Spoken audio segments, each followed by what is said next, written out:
غزوہ بنو قریظہ۔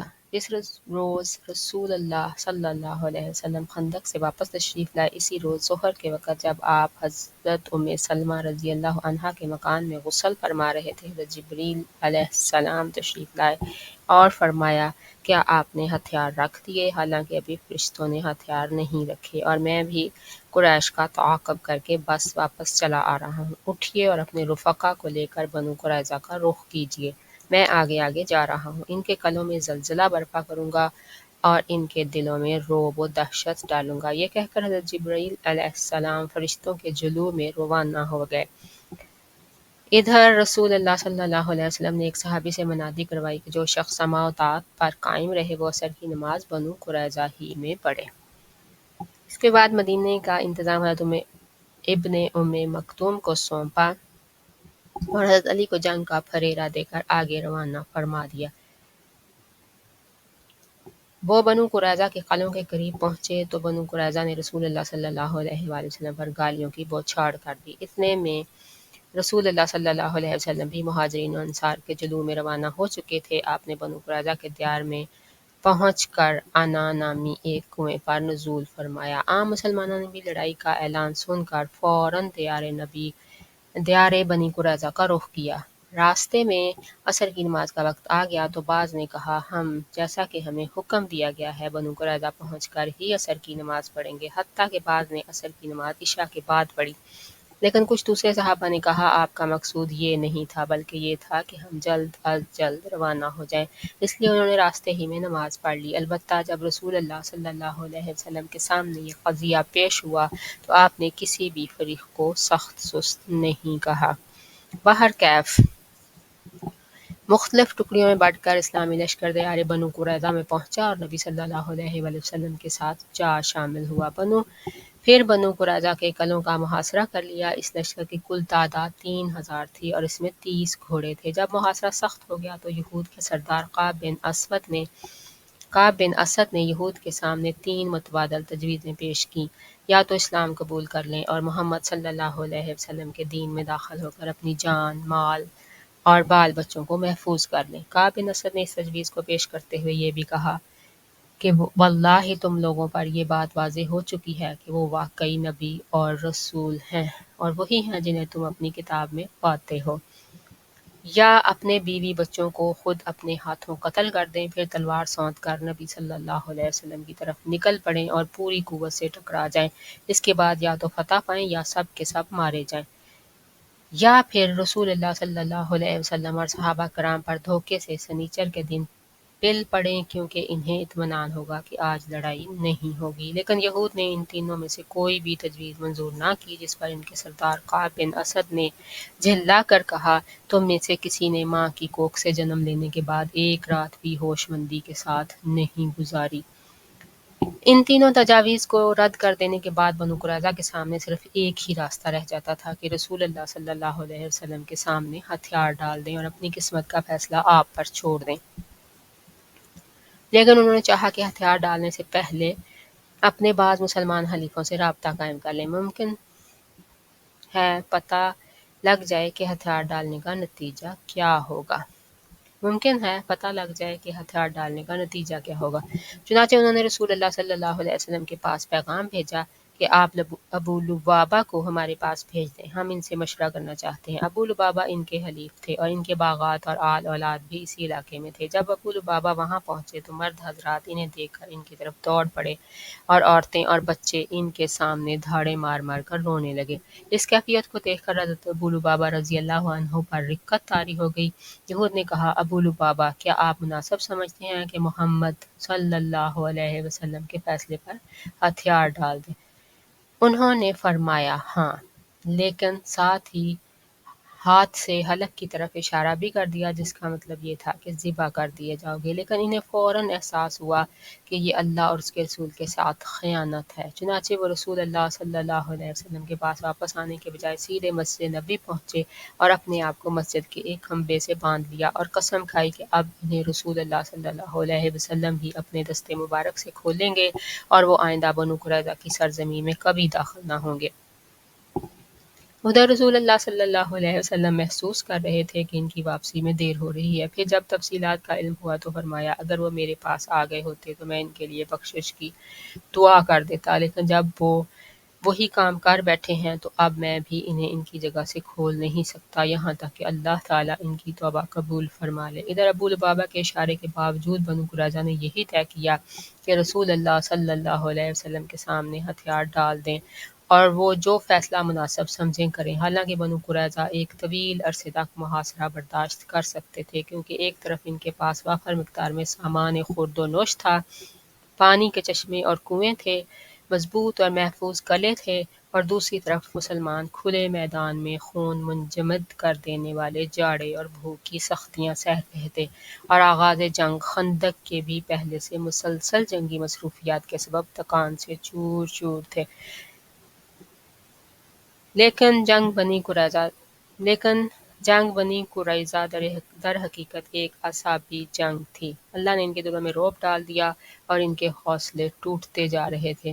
پھر حوصلوں کی شکستگی اس وقت انتہا کو پہنچ گئی جب حضرت علی بن ابی طالب رضی اللہ عنہ اور حضرت زبیر بن عوام رضی اللہ عنہ نے پیش قدمی فرمائی، اور حضرت علی نے گرج کر یہ اعلان کیا کہ ایمان کے فوجیوں، خدا کی قسم اب میں بھی یا تو وہی چکھوں گا جو حمزہ نے چکھا یا ان کا قلعہ فتح کر کے رہوں گا۔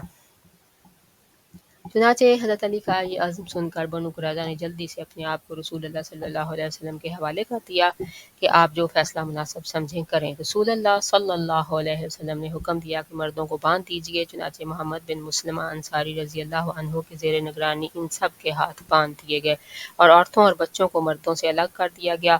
قبیلہ اوس کے لوگ رسول اللہ صلی اللہ علیہ وآلہ وسلم سے عرض پرداز ہوئے کہ آپ نے بنو قینقاع کے ساتھ جو سلوک فرمایا تھا وہ آپ کو یاد ہی ہے۔ بنو قینقاع ہمارے بھائی خزرج کے حلیف تھے اور یہ لوگ ہمارے حلیف ہیں، لہٰذا ان پر احسان فرمائیں۔ آپ نے فرمایا کیا آپ لوگ اس پر راضی نہیں کہ ان کے متعلق آپ ہی کا ایک آدمی فیصلہ کرے؟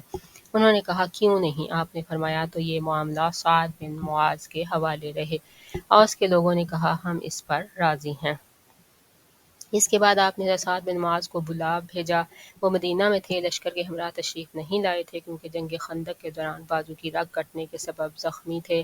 انہیں ایک گدھے پر سوار کر کے رسول اللہ صلی اللہ علیہ وسلم کی خدمت میں لایا گیا۔ جب قریب پہنچے تو ان کے قبیلے کے لوگوں نے انہیں دونوں جانب سے گھیر لیا اور کہنے لگے، گدھا ایک نارمل سواری تھی، اس میں ہمارے کلچر میں گدھے کو عام طور پہ انسلٹ کے لیے یوز کرتے ہیں، گدھے پہ بٹھانے کو، لیکن وہاں پہ یہ ایک نارمل سواری تھی نا، آہستہ چلتا تھا، وہ زخمی تھے تو گدھے پہ لے کے گئے۔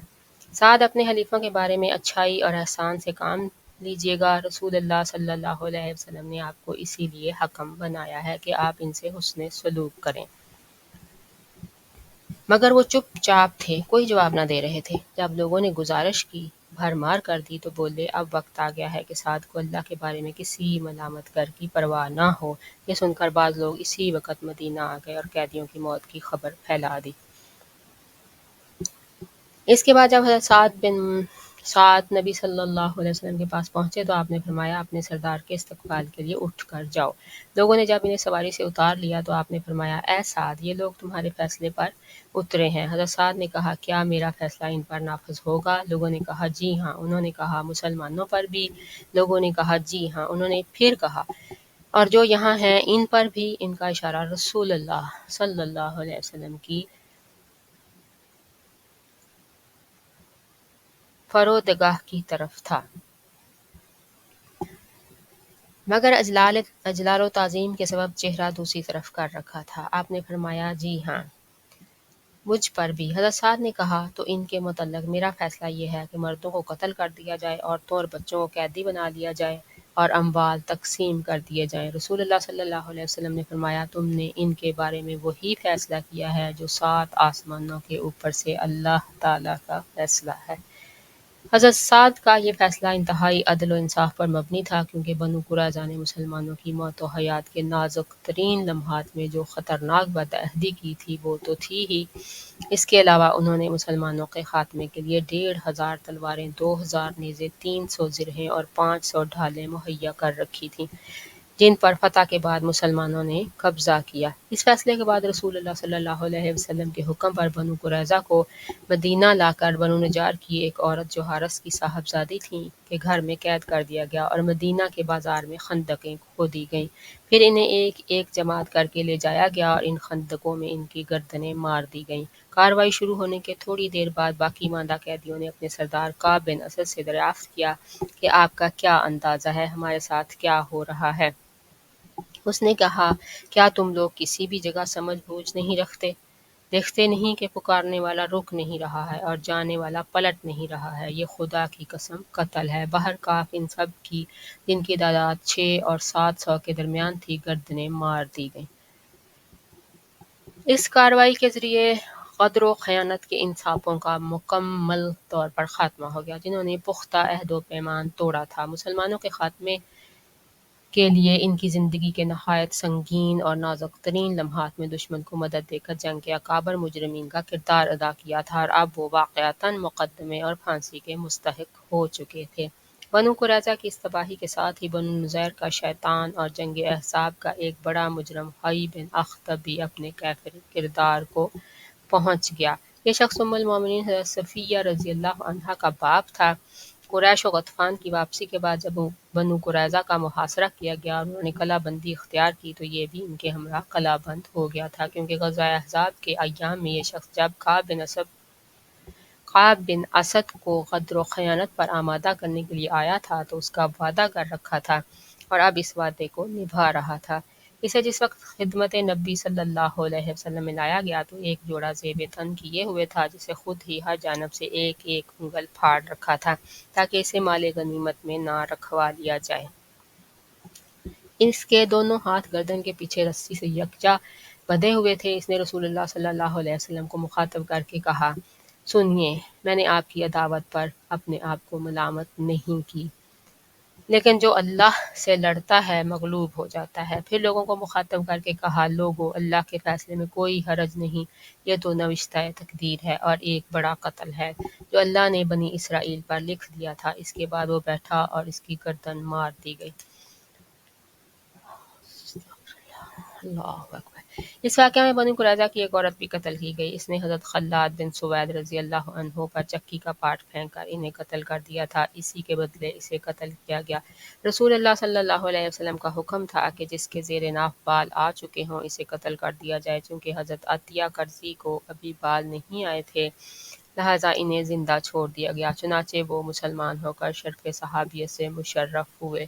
حضرت ثابت بن قیس نے گزارش کی کہ زبیر بن باطا اور اس کے اہل و عیال کو ان کے لیے ہبہ کر دیا جائے۔ اس کی وجہ یہ تھی کہ زبیر نے ثابت پر کچھ احسانات کیے تھے۔ ان کی گزارش منظور کر لی گئی۔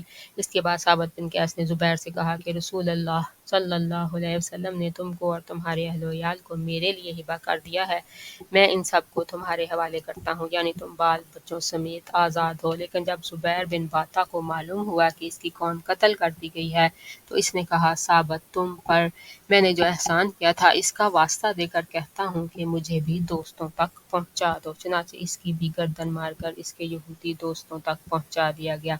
البتہ حضرت ثابت نے زبیر بن باطا کے لڑکے عبد الرحمن کو زندہ رکھا، چنانچہ وہ اسلام لا کر شرف صحابیت سے مشرف ہوئے۔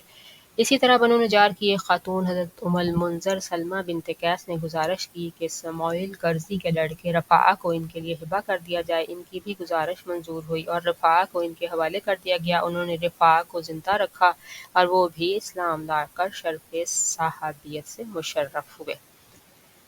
چند اور افراد نے بھی اسی رات ہتھیار ڈالنے کی کارروائی سے پہلے اسلام قبول کر لیا تھا، لہٰذا ان کی بھی جان و مال اور ذریت محفوظ رہی۔ اسی رات عمرو نامی ایک اور شخص نے بنو قریظہ کی فتح میں شرکت نہ کی تھی، باہر نکلا۔ اسے پہرے داروں کے کمانڈر محمد بن مسلمہ نے دیکھا لیکن پہچان کر چھوڑ دیا، پھر معلوم نہیں وہ کہاں گیا۔ بنو قریظہ کے اموال کو رسول اللہ صلی اللہ علیہ وسلم نے خمس نکال کر تقسیم فرما دیا۔ شاہ سوار کو 3 حصے دیے، ایک حصہ اس کا اپنا اور 2 حصے گھوڑے کے، اور پیدل کو ایک حصہ دیا۔ قیدیوں اور بچوں کو حضرت سعد بن زید انصاری رضی اللہ عنہ کی نگرانی میں نجد بھیج کر ان کے عوض گھوڑے اور ہتھیار خرید لیے۔ رسول اللہ صلی اللہ علیہ وسلم نے اپنے لیے بنو قریظہ کی کی عورتوں میں سے حضرت ریحانہ بنت عمر بن خنافہ کو منتخب کیا۔ یہ ابن اسحاق کے بقول آپ کی وفات تک آپ کی ملکیت میں رہیں، لیکن قلبی کا بیان ہے کہ نبی صلی اللہ علیہ وسلم نے انہیں سن 6 ہجری میں آزاد کر کے شادی کر لی تھی۔ پھر جب آپ حجۃ الوداع سے واپس تشریف لائے تو ان کا انتقال ہو گیا اور آپ نے انہیں بقیع میں دفن فرما دیا۔ جب بنو قریظہ کا کام تمام ہو چکا تو بندہ صالح حضرت سعد بن معاذ رضی اللہ عنہ کی اس دعا کی قبولیت کے ظہور کا وقت آ گیا، جس کا ذکر غزوہ احزاب کے دوران آ چکا ہے۔ چنانچہ ان کا زخم پھوٹ گیا۔ اس وقت وہ مسجد نبوی میں تھے۔ نبی صلی اللہ علیہ وسلم نے ان کے لیے وہیں خیمہ لگوا دیا تھا تاکہ قریب ہی سے ان کی عیادت کر لیا کریں۔ حضرت عائشہ رضی اللہ عنہا کا بیان ہے کہ ان کے سینے کا زخم پھوٹ کر بہا۔ مسجد میں بنو غفار کے بھی چند خیمے تھے۔ وہ یہ دیکھ کر چونکے کہ ان کی جانب خون بہہ کر آ رہا ہے۔ انہوں نے کہا، خیمے والو، یہ کیا ہے جو تمہاری طرف سے ہماری طرف آ رہا ہے؟ دیکھا تو حضرت سعد کے زخم سے خون کی دھار رواں تھی۔ پھر اسی سے ان کی موت واقع ہو گئی۔ صحیحین میں حضرت جابر رضی اللہ عنہ سے مروی ہے کہ رسول اللہ صلی اللہ علیہ وسلم نے فرمایا کہ سعد بن معاذ رضی اللہ عنہ کی موت سے رحمان کا عرش ہل گیا۔ امام ترمذی نے حضرت انس سے ایک حدیث روایت کی ہے اور اسے صحیح بھی قرار دیا ہے کہ جب حضرت سعد بن معاذ رضی اللہ عنہ کا جنازہ اٹھایا گیا تو منافقین نے کہا، ان کا جنازہ کس قدر ہلکا ہے۔ رسول اللہ صلی اللہ علیہ وسلم نے فرمایا، اسے فرشتے اٹھائے ہوئے تھے۔ بنو قریظہ کے محاصرے کے دوران صرف ایک ہی مسلمان شہید ہوئے جن کا نام خلاد بن سوید ہے۔ یہ وہی صحابی ہیں جن پر بنو قریظہ کی ایک عورت نے چکی کا پاٹ پھینک مارا تھا۔ ان کے علاوہ حضرت عکاشہ کے بھائی ابو سنان بن محصن نے محاصرے کے دوران وفات پائی۔ جہاں تک حضرت ابو لبابہ رضی اللہ عنہ کا معاملہ ہے تو وہ 6 رات مسلسل ستون سے بندھے رہے۔ ان کی بیوی ہر نماز کے وقت آ کر کھول دیتی تھیں اور وہ نماز سے فارغ ہو کر پھر اسی ستون میں بندھ جاتے تھے۔ یہ اس طرح توبہ کرتے تھے نا وہ لوگ۔ اس کے بعد رسول اللہ صلی اللہ علیہ وسلم پر صبح و دم ان کی توبہ نازل ہوئی۔ اس وقت آپ حضرت ام سلمہ رضی اللہ عنہا کے مکان میں تشریف فرما تھے۔ حضرت ابو لبابہ کا بیان ہے کہ حضرت ام سلمہ نے اپنے حجرے کے دروازے پر کھڑے ہو کر مجھ سے کہا، اے ابو لبابہ، خوش ہو جاؤ، اللہ نے تمہاری توبہ قبول کر لی۔ یہ سن کر صحابہ انہیں کھولنے کے لیے اچھل پڑے، لیکن انہوں نے انکار کر دیا کہ انہیں رسول اللہ صلی اللہ علیہ وسلم کے بجائے کوئی اور نہ کھولے گا۔ چنانچہ جب نبی صلی اللہ علیہ وسلم نماز فجر کے لیے نکلے اور وہاں سے گزرے تو انہیں کھول دیا۔ یہ غزوہ ذی قعدہ میں پیش آیا۔ 25 روز تک محاصرہ قائم رہا۔ اللہ نے اس غزوہ اور غزوہ خندق کے متعلق سورہ احزاب میں بہت سی آیات نازل فرمائیں اور دونوں غزووں کی اہم جزیات پر تبصرہ فرمایا۔ مومنین و منافقین کے حالات بیان فرمائے، دشمن کے مختلف گروہوں میں پھوٹ اور پست ہمتی کا ذکر فرمایا اور اہل کتاب کی بد عہدی کے نتائج پر روشنی ڈالی۔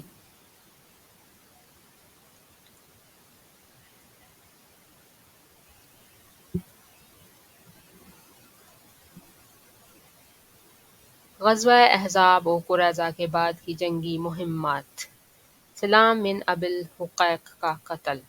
سلام بن ابی الحقیق، جس کی کنیت ابو رافع تھی، یہود کے ان اکابر مجرمین میں تھا جنہوں نے مسلمانوں کے خلاف مشرکین کو ورگلانے میں بڑھ چڑھ کر حصہ لیا تھا اور مال اور رسد سے ان کی امداد کی تھی۔ اس کے علاوہ وہ رسول اللہ صلی اللہ علیہ وآلہ وسلم کو ایذا پہنچاتا تھا۔ اس لیے جب مسلمان بنو قریظہ سے فارغ ہو چکے تو قبیلہ خزرج کے لوگوں نے رسول اللہ صلی اللہ علیہ وآلہ وسلم سے اس کے قتل کی اجازت چاہی۔ چونکہ اس سے پہلے کعب بن اشرف کا قتل قبیلہ اوس کے چند صحابہ کے ہاتھوں ہو چکا تھا، اس لیے قبیلہ خزرج کی خواہش تھی کہ ایسا ہی کوئی کارنامہ ہم بھی انجام دیں، اس لیے انہوں نے اجازت مانگنے میں جلدی کی۔ رسول اللہ صلی اللہ علیہ وسلم نے انہیں اجازت تو دے دی، لیکن تاکید فرما دی کہ عورتوں اور بچوں کو قتل نہ کیا جائے۔ اس کے بعد ایک مختصر سا دستہ جو 5 آدمیوں پر مشتمل تھا اس مہم پر روانہ ہوا۔ یہ سب کے سب قبیلہ خزرج کی شاخ بنو سلمہ سے تعلق رکھتے تھے اور ان کے کمانڈر حضرت عبداللہ بن عتیق تھے۔ اس جماعت نے سیدھے خیبر کا رخ کیا، کیونکہ ابو رافع کا قلعہ وہیں تھا۔ جب قریب پہنچے تو سورج غروب ہو چکا تھا اور لوگ اپنے ڈھور ڈنگر لے کر واپس ہو چکے تھے۔ عبداللہ بن عتیق نے کہا، تم لوگ یہیں ٹھہرو، میں جاتا ہوں اور دروازے کے پہرے دار کے ساتھ کوئی لطیف ہیلا اختیار کرتا ہوں۔ ممکن ہے اندر داخل ہو جاؤں۔ اس کے بعد وہ تشریف لے گئے اور دروازے کے قریب جا کر سر پر کپڑا ڈال کر یوں بیٹھ گئے گویا قضائے حاجت کر رہے ہیں۔ پہرے دار نے زور سے پکار کر کہا، او اللہ کے بندے، اگر اندر آنا ہے تو آ جاؤ، ورنہ میں دروازہ بند کر کے جا رہا ہوں۔ عبداللہ بن عتیق کہتے ہیں کہ میں اندر گھس گیا اور چھپ گیا۔ جب سب لوگ اندر آ گئے تو پہرے دار نے دروازہ بند کر کے ایک کھونٹی پر چابیاں لٹکا دیں۔ دیر بعد جب ہر طرف سکون ہو گیا تو میں نے اٹھ کر چابیاں لیں اور دروازہ کھول دیا۔ ابو رافع بالا خانے میں رہتا تھا اور وہاں مجلس ہوا کرتی تھی۔ جب اہل مجلس چلے گئے تو میں اس کے بالا خانے کی طرف چڑھا۔ میں جو کوئی دروازہ بھی کھولتا تھا اسے اندر کی جانب سے بند کر لیتا تھا۔ میں نے سوچا کہ اگر لوگوں کو میرا پتہ لگ بھی گیا تو میں اپنے پاس ان کے پہنچنے سے پہلے ابو رافع کو قتل کر لوں گا۔ اس طرح میں اس کے پاس پہنچ تو گیا، لیکن وہ اپنے بال بچوں کے درمیان ایک تاریک کمرے میں تھا اور مجھے معلوم نہ تھا کہ وہ اس کمرے میں کس جگہ ہے۔ اس لیے میں نے کہا، ابو رافع۔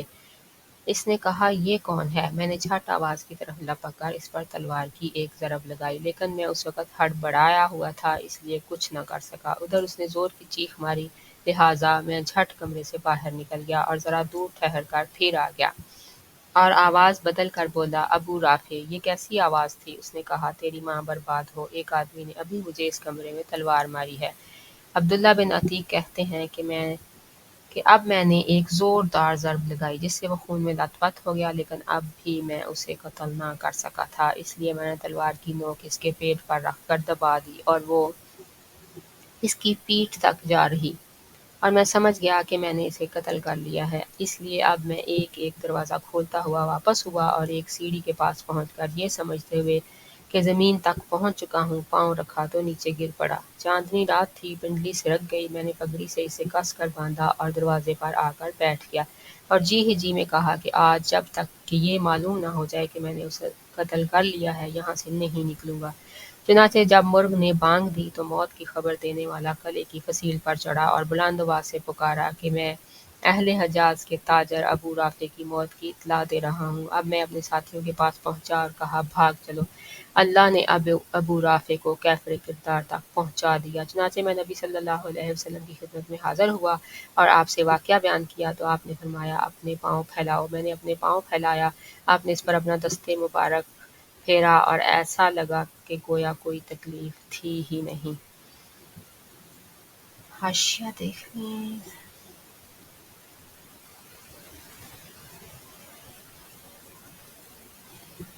یہ صحیح بخاری کی روایت ہے۔ ابن اسحاق کی روایت یہ ہے کہ ابو رافع کے گھر میں 5 صحابہ کرام گھسے تھے اور سب نے اس کے قتل میں شرکت کی تھی، اور جس صحابی نے اس کے اوپر تلوار کا بوجھ ڈال کر قتل کیا تھا وہ حضرت عبداللہ بن انیس تھے۔ اس روایت میں یہ بھی بتایا گیا ہے کہ ان لوگوں نے جب رات میں ابو رافع کو قتل کر لیا اور عبداللہ بن عتیق کی پنڈلی ٹوٹ گئی تو انہیں اٹھا لائے اور قلعہ کی دیوار کے آر پار ایک جگہ چشمے کی نہر گئی ہوئی تھی، اس میں گھس گئے۔ ادھر یہود نے آگ جلائی اور ہر طرف دوڑ دوڑ کر دیکھا، جب مایوس ہو گئے تو مقتول کے پاس واپس آ گئے۔ صحابہ کرام واپس ہوئے تو حضرت عبداللہ بن عتیق کو لاد کر رسول اللہ صلی اللہ علیہ وسلم کی خدمت میں لے آئے۔ اس سریہ کی روانگی ذی قعدہ یا ذی الحجہ سن 5 ہجری میں زیر عمل آئی تھی۔ جب رسول اللہ صلی اللہ علیہ وسلم احزاب اور قریظہ کی جنگوں سے فارغ ہو گئے اور جنگی مجرمین سے نمٹ چکے تو ان قبائل اور اعراب کے خلاف تادیبی حملے شروع کیے جو امن و سلامتی کی راہ میں سنگ گراں بنے ہوئے تھے اور قوت قاہرہ کے بغیر پرسکون نہیں رہ سکتے تھے۔ ذیل میں اس سلسلے کے سرایا اور غزوات کا اجمالی ذکر کیا جا رہا ہے۔ سریہ محمد بن مسلمہ۔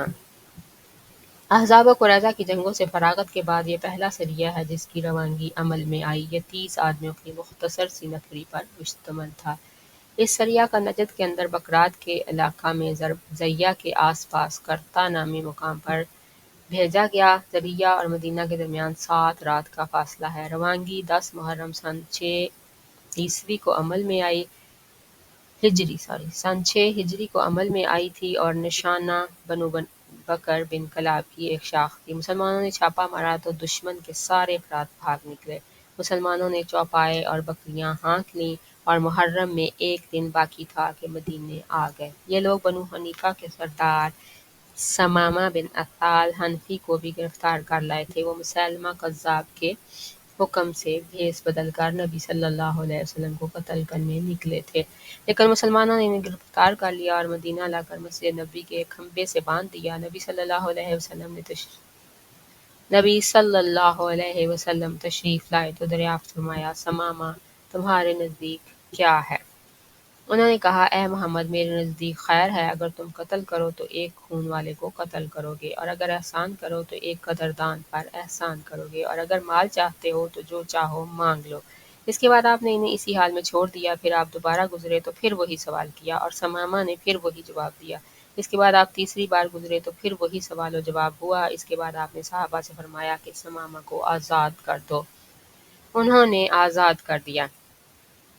ثمامہ مسجد نبی کے قریب کھجور کے ایک باغ میں گئے، غسل کیا اور آپ کے پاس واپس آ کر مشرف با اسلام ہو گئے۔ اللہ اکبر۔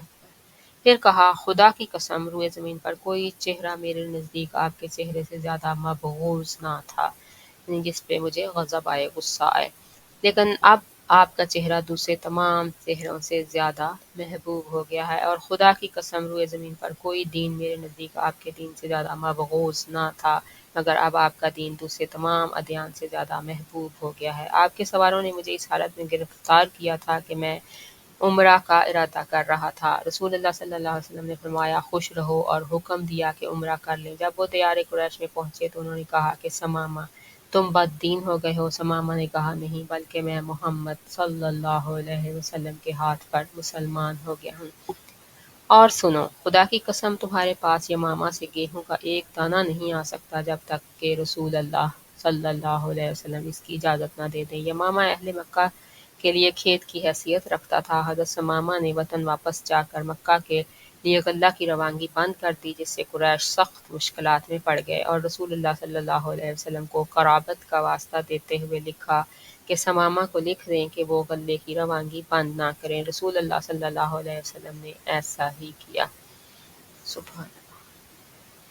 غزوہ بنو لحیان۔ بنو لحیان وہی ہیں جنہوں نے مقام رجی میں 10 صحابہ کرام کو دھوکے سے گھیر کر 8 کو قتل کر دیا تھا اور 2 کو اہل مکہ کے ہاتھوں فروخت کر دیا تھا، جہاں وہ بے دردی سے قتل کر دیے گئے تھے، لیکن چونکہ ان کا علاقہ حجاز کے اندر بہت دور حدود مکہ سے قریب واقع تھا، اور اس وقت مسلمان اور قریش و اعراب کے درمیان سخت کشاکش برپا تھی، اس لیے رسول اللہ صلی اللہ علیہ وسلم اس علاقے میں بہت اندر تک گھس کر بڑے دشمن کے قریب چلے جانا مناسب نہیں سمجھتے تھے۔ لیکن جب کفار کے مختلف گروہوں کے درمیان پھوٹ پڑ گئی، ان کے عزائم کمزور پڑ گئے اور انہوں نے حالات کے سامنے بڑی حد تک گھٹنے ٹیک دیے، تو آپ نے محسوس کیا کہ اب بنو لحیان سے رجی کے مقتولین کا بدلہ لینے کا وقت آ گیا ہے۔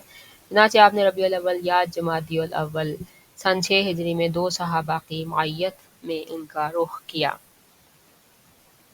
مدینے میں حضرت ابن ام مکتوم کو اپنا جانشین بنایا اور ظاہر کیا کہ آپ ملک شام کا ارادہ رکھتے ہیں۔ اس کے بعد آپ یلغار کرتے ہوئے امج اور عصفان کے درمیان بطن غران نامی ایک وادی میں، جہاں آپ کے صحابہ کرام کو شہید کیا گیا تھا، پہنچے اور ان کے لیے رحمت کی دعائیں کی۔ ادھر بنو لحیان کو آپ کی آمد کی خبر ہو گئی تھی، اس لیے وہ پہاڑ کی چوٹیوں پر نکل بھاگے اور ان کا کوئی بھی آدمی گرفت میں نہ آ سکا۔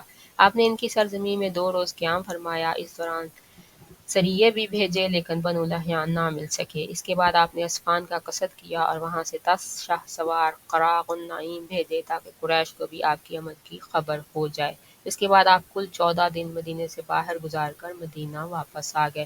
اس مہم سے فارغ ہو کر رسول اللہ صلی اللہ علیہ وسلم نے پے در پے فوجی مہمات اور سریے روانہ فرمائے۔ ذیل میں ان کا مختصراً ذکر کیا جا رہا ہے۔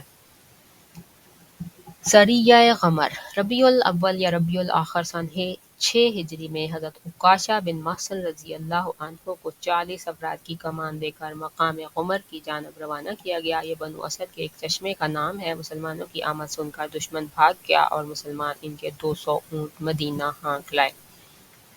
سریہ ذو القصہ اور قصہ۔ اسی ربیع الاول یا ربیع الاخر سن 6 ہجری میں حضرت محمد بن مسلمہ رضی اللہ عنہ کی سربراہی میں 10 افراد کا ایک دستہ ذو القصہ کی جانب روانہ کیا گیا۔ یہ مقام بنو سالبہ کے دیار میں واقع تھا۔ دشمن جس کی تعداد 100 تھی کمین گاہ میں چھپ گیا اور جب صحابہ کرام سو گئے تو اچانک حملہ کر کے انہیں قتل کر دیا۔ صرف محمد بن مسلمہ رضی اللہ عنہ بچ نکلنے میں کامیاب ہو سکے اور وہ بھی زخمی ہو کر۔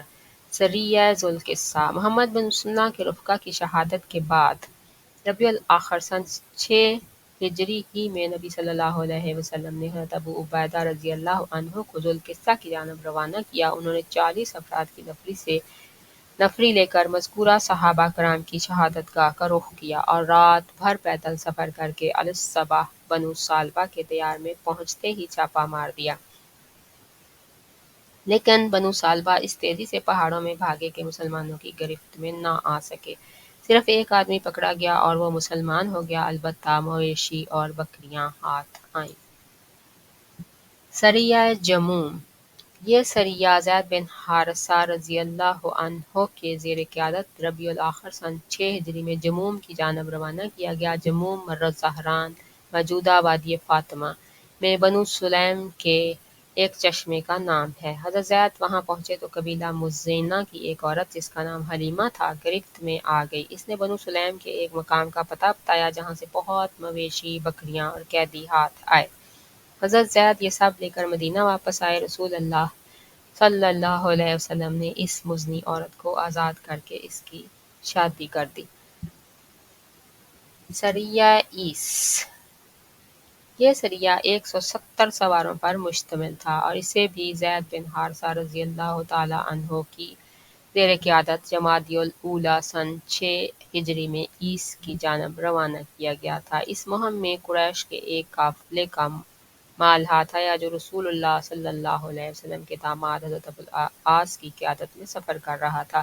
ابو العاص اس وقت تک مسلمان نہ ہوئے تھے، وہ گرفتار تو نہ ہو سکے لیکن بھاگ کر سیدھے مدینہ پہنچے اور حضرت زینب کی پناہ لے کر ان سے کہا کہ وہ رسول اللہ صلی اللہ علیہ وسلم سے کہہ کر قافلے کا مال واپس دلا دیں۔ حضرت زینب نے رسول اللہ صلی اللہ علیہ وسلم کے سامنے یہ بات پیش کی تو آپ نے کسی طرح کا دباؤ ڈالے بغیر صحابہ کرام سے اشارہ کیا کہ مال واپس کر دیں۔ صحابہ کرام نے تھوڑا زیادہ اور چھوٹا بڑا جو کچھ تھا سب واپس کر دیا۔ ابو العاص سارا مال لے کر مکہ پہنچے تو امانتیں ان کے مالکوں کے حوالے کیں، پھر مسلمان ہو کر مدینہ تشریف لائے۔ رسول اللہ صلی اللہ علیہ وسلم نے پہلے ہی نکاح کی بنیاد پر حضرت زینب کو ان کے حوالے کر دیا جیسا کہ صحیح حدیث سے ثابت ہے۔ آپ نے پہلے ہی نکاح کی بنیاد پر اس لیے حوالے کر دیا تھا کہ اس وقت تک کفار پر مسلمان عورتوں کے حرام کیے جانے کا حکم نازل نہیں ہوا تھا۔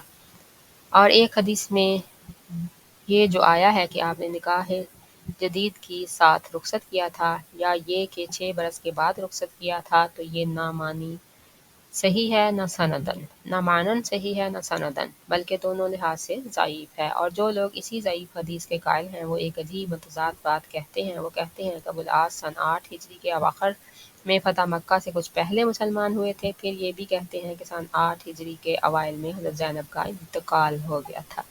حالانکہ اگر یہ دونوں باتیں صحیح مان لی جائیں تو تضاد بالکل واضح ہے۔ سوال یہ ہے کہ ایسی صورت میں ابو العاص کے اسلام لانے اور ہجرت کر کے مدینہ پہنچنے کے وقت حضرت زینب زندہ ہی کہاں تھیں کہ انہیں ان کے پاس نکاح جدید یا نکاح قدیم کی بنیاد پر ابو العاص کے حوالے کیا جاتا۔ ہم نے اس موضوع پر بلوغ المرام کی تعلیق میں بسط سے گفتگو کی ہے۔ مشہور صحابی مغازی موسیٰ بن عقبہ کا رجحان اس طرف ہے کہ یہ واقعہ سن 7 ہجری میں ابو بصیر اور ان کے رفقا کے ہاتھوں پیش آیا تھا، لیکن یہ نہ حدیث صحیح کے موافق ہے نہ حدیث ضعیف کے۔ سریہ طرف یا ترک یہ سریہ بھی حضرت زید بن حارثہ رضی اللہ عنہ کی قیادت میں جمادی الاخرہ میں طرف یا ترک نامی مقام کی طرف روانہ کیا گیا۔ یہ مقام بنی سالبہ کے علاقوں میں تھا۔ حضرت زید کے ساتھ صرف 15 آدمی تھے، لیکن بدوؤں نے خبر پاتے ہی راہ فرار اختیار کی۔ انہیں خطرہ تھا کہ رسول اللہ صلی اللہ علیہ وسلم تشریف لا رہے ہیں۔ حضرت زید کو 4 اونٹ ہاتھ لگے اور وہ 4 روز بعد واپس آئے۔ سریہ وادی القریٰ یہ سریہ 12 آدمیوں پر مشتمل تھا، اس کے کمانڈر بھی حضرت زید ہی تھے۔ وہ جب وہ رجب سن 6 ہجری میں وادی القریٰ کی جانب روانہ ہوئے۔ مقصد دشمن کی نقل و حرکت کا پتہ لگانا تھا، مگر وادی القریٰ کے باشندوں نے ان پر حملہ کر کے 9 صحابہ کو شہید کر دیا اور صرف 3 بچ سکے، جن میں ایک خود حضرت زید رضی اللہ عنہ تھے۔ سریہ خبت، اس سریہ کا زمانہ رجب سن 8 ہجری بتایا جاتا ہے، مگر سیاق بتاتا ہے کہ یہ حدیبیہ سے پہلے کا واقعہ ہے۔ حضرت جابر کا بیان ہے کہ نبی صلی اللہ علیہ وسلم نے ہمارے 300 سواروں کی جمعیت روانہ فرمائی۔ ہمارے امیر ابو عبیدہ بن جراح رضی اللہ عنہ تھے۔ قریش کے قافلہ کا پتہ لگانا تھا۔ ہم اس مہم کے دوران سخت بھوک سے دوچار ہوئے، یہاں تک کہ پتے جھاڑ جھاڑ کر کھانا پڑے، اسی لیے اس کا نام جیش خبت پڑ گیا۔ خبت جھاڑے جانے والے پتوں کو کہتے ہیں۔ آخر ایک آدمی نے 3 اونٹ ذبح کیے، پھر 3 اونٹ ذبح کیے، پھر 3 اونٹ ذبح کیے، لیکن اس کے بعد ابو عبیدہ نے اسے منع کر دیا۔ پھر اس کے بعد ہی سمندر نے عنبر نامی ایک مچھلی پھینک دی، جس سے ہم آدھے مہینے تک کھاتے رہے، سبحان اللہ، اور اس کا تیل بھی لگاتے رہے، یہاں تک کہ ہمارے جسم پہلی حالت پر پلٹ آئے اور تندرست ہو گئے۔ ابو عبیدہ نے اس کی پسلی کا ایک کانٹا لیا اور لشکر کے اندر سب سے لمبے آدمی اور سب سے لمبے اونٹ کو دیکھ کر آدمی کو اس پر سوار کیا، اور وہ سوار ہو کر کانٹے کے نیچے سے گزر گیا۔ ہم نے اس کے گوشت کے کچھ ٹکڑے توشہ کے طور پر رکھ لیے، اور جب مدینہ پہنچے تو رسول اللہ صلی اللہ علیہ وسلم کی خدمت میں حاضر ہو کر اس کا تذکرہ کیا۔ آپ نے فرمایا، یہ ایک رزق ہے جو اللہ نے تمہارے لیے برآمد کیا تھا، اس کا گوشت تمہارے پاس ہو تو ہمیں بھی کھلاؤ۔ ہم نے رسول اللہ صلی اللہ علیہ وسلم کی خدمت میں کچھ گوشت بھیج دیا۔ واقعہ کی تفصیل ختم ہوئی۔ اوپر جو یہ کہا گیا ہے کہ اس واقعے کا سیاق بتاتا ہے کہ یہ حدیبیہ سے پہلے کا ہے، اس کی وجہ یہ ہے کہ صلح حدیبیہ کے بعد مسلمان قریش کے کسی قافلے سے تعرض نہیں کرتے تھے۔ غزوہ بنی مسلک یا غزوہ مراسی، سن 5 یا 6 ہجری۔ یہ غزوہ جنگی نقطہ نظر سے کوئی بھاری بھرکم غزوہ نہیں ہے، مگر اس حیثیت سے اس کی بڑی اہمیت ہے کہ اس میں چند واقعات ایسے رونما ہوئے جن کی وجہ سے اسلامی معاشرے میں اضطراب اور ہلچل مچ گئی، اور جس کے نتیجے میں ایک طرف منافقین کا پردہ فاش ہوا تو دوسری طرف ایسے تعزیری قوانین نازل ہوئے جن سے اسلامی معاشرے کو شرف و عظمت اور پاکیزگی نفس کی ایک خاص شکل عطا ہوئی۔ ہم پہلے غزوے کا ذکر کریں گے، اس کے بعد ان واقعات کی تفصیل پیش کریں گے۔ یہ غزوہ اہل سیر کے بقول شعبان سن 5 ہجری یا سن 6 ہجری میں پیش آیا۔ اس کی وجہ یہ ہوئی، اس کی تفصیل پڑھیں۔ اس کی دلیل یہ دی جاتی ہے کہ اسی غزوہ سے واپسی میں افق حضرت عائشہ رضی اللہ عنہا پر جھوٹی تہمت لگائے جانے کا واقعہ پیش آیا، اور معلوم ہے کہ یہ واقعہ حضرت زینب سے نبی صلی اللہ علیہ وسلم کی شادی اور مسلمان عورتوں کے لیے پردے کا حکم نازل ہو چکنے کے بعد پیش آیا تھا۔ چونکہ حضرت زینب کی شادی سن 5 ہجری کے بالکل آخر میں، یعنی ذی قعدہ یا ذی الحجہ سن 5 ہجری میں ہوئی تھی، اور اس بات پر سب کا اتفاق ہے کہ یہ غزوہ شعبان ہی کے مہینے میں پیش آیا تھا، اس لیے یہ سن 5 ہجری کا شعبان نہیں بلکہ سن 6 ہجری کا شعبان ہو سکتا ہے۔ دوسری طرف جو لوگ اس غزوہ کا زمانہ شعبان سن 5 ہجری بتاتے ہیں، ان کی دلیل یہ ہے کہ حدیث افک کے اندر اصحاب افک کے سلسلے میں حضرت سعد بن معاذ اور حضرت سعد بن عبادہ رضی اللہ عنہما کے درمیان سخت کلامی کا ذکر موجود ہے، اور معلوم ہے کہ سعد بن معاذ رضی اللہ عنہ سن 5 ہجری کے اخیر میں غزوہ بنو قریظہ کے بعد انتقال کر گئے تھے، اس لیے واقعہ افک کے وقت ان کی موجودگی اس بات کی دلیل ہے کہ یہ واقعہ اور یہ غزوہ سن 6 ہجری میں نہیں بلکہ سن 5 ہجری میں پیش آیا۔ اس کا جواب فریق اول نے یہ دیا ہے کہ حدیث افک میں حضرت سعد بن معاذ کا ذکر راوی کا وہم ہے، کیونکہ یہی حدیث عائشہ سے ابن اسحاق نے بسند ظاہری ان عبداللہ بن عتبہ بن عائشہ روایت کی ہے، تو اس میں سعد بن معاذ کے بجائے اسید بن حضیر کا ذکر ہے۔ چنانچہ امام ابو احمد بن حزم فرماتے ہیں کہ بلا شبہ یہی صحیح ہے، اور سعد بن معاذ کا ذکر وہم ہے۔ راکم عرض پرداز ہے کہ گو فریق اول کا استدلال خاصا وزن رکھتا ہے، اور اسی لیے ابتدا میں ہمیں بھی اسی سے اتفاق تھا۔ یہ حاشیہ تھا۔ اس کی وجہ یہ ہوئی، یہ غزوہ اہل سیر کے بقول شعبان سن 5 ہجری یا سن 6 ہجری میں پیش آیا۔ اس کی وجہ یہ ہوئی کہ نبی صلی اللہ علیہ وسلم کو یہ اطلاع ملی کہ بنو المستلق کا سردار حارث بن ابی ضرار آپ سے جنگ کے لیے اپنے قبیلے اور کچھ دوسرے عربوں کو ساتھ لے کر آ رہا ہے۔ آپ نے بریدہ بن حسیب اسلمی رضی اللہ عنہ کو تحقیق حال کے لیے روانہ فرمایا۔ انہوں نے اس قبیلے میں جا کر حارث بن ابی ذرار سے ملاقات اور بات چیت کی اور واپس آ کر رسول اللہ صلی اللہ علیہ وسلم کو حالات سے باخبر کیا۔ جب آپ کو خبر کی صحت کا اچھی طرح یقین ہو گیا تو آپ نے صحابہ کرام کو تیاری کا حکم دیا اور بہت جلد روانہ ہو گئے۔ روانگی 2 شعبان کو ہوئی۔ اس غزوے میں آپ کے ہمراہ منافقین کی بھی ایک جماعت تھی جو اس سے پہلے کسی غزوے میں نہیں گئی تھی۔ آپ نے مدینہ کا انتظام حضرت زید بن حارثہ کو اور کہا جاتا ہے کہ حضرت ابو ذر کو اور کہا جاتا ہے کہ نمیلہ بن عبداللہ لیثی کو سونپا تھا۔ حارث بن ابی ذرار نے اسلامی لشکر کی خبر لانے کے لیے ایک جاسوس بھیجا تھا لیکن مسلمانوں نے اسے گرفتار کر کے قتل کر دیا۔ جب حارث بن ابی ذرار اور اس کے رفقا کو رسول اللہ صلی اللہ علیہ وسلم کی روانگی اور اپنے جاسوس کے قتل کیے جانے کا علم ہوا تو وہ سخت خوفزدہ ہوئے اور جو عرب ان کے ساتھ تھے وہ سب بکھر گئے۔ رسول اللہ صلی اللہ علیہ وسلم چشمہ مریسی تک پہنچے تو بنو مستلق آمادہ جنگ ہو گئے۔ رسول اللہ صلی اللہ علیہ وسلم اور صحابہ کرام نے بھی صف بندی کر لی۔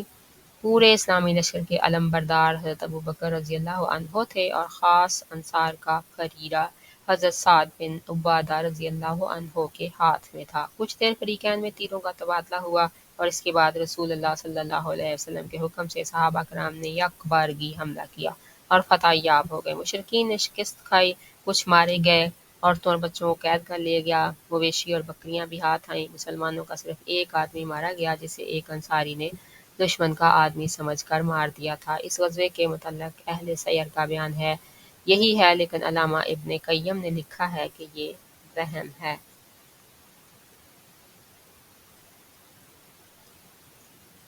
کیونکہ اس غزوے میں لڑائی نہیں ہوئی تھی بلکہ آپ نے چشمے کے پاس ان پر چھاپہ مار کر عورتوں، بچوں اور مال مویشی پر قبضہ کر لیا تھا، جیسا کہ صحیح بخاری میں ہے کہ رسول اللہ صلی اللہ علیہ وسلم نے بنو المستلق پر چھاپہ مارا اور وہ غافل تھے۔ الی آخر حدیث۔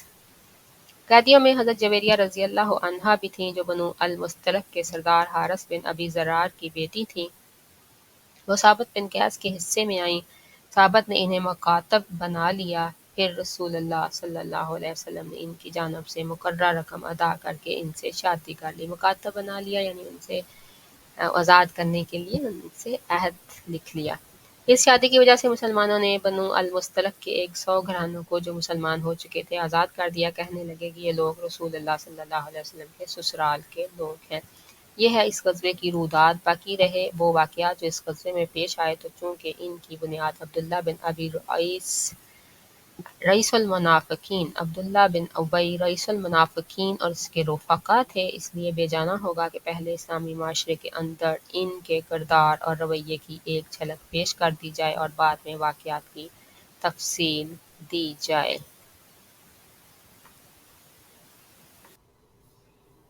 غزوہ بنی المستلق سے پہلے منافقین کا رویہ۔ ہم کئی بار ذکر کر چکے ہیں کہ عبداللہ بن ابی کو اسلام اور مسلمانوں سے عموماً اور رسول اللہ صلی اللہ علیہ وسلم سے خصوصاً بڑی قدر تھی، کیونکہ اوس و خزرج اس کی قیادت پر متفق ہو چکے تھے اور اس کی تاج پوشی کے لیے مونگوں کا تاج بنایا جا رہا تھا کہ اتنے میں مدینہ کے اندر اسلام کی شعائیں پہنچ گئیں اور لوگوں کی توجہ ابن ابی سے ہٹ گئی، اس لیے اسے احساس تھا کہ رسول اللہ صلی اللہ علیہ وسلم نے اس کی بادشاہت چھین لی ہے۔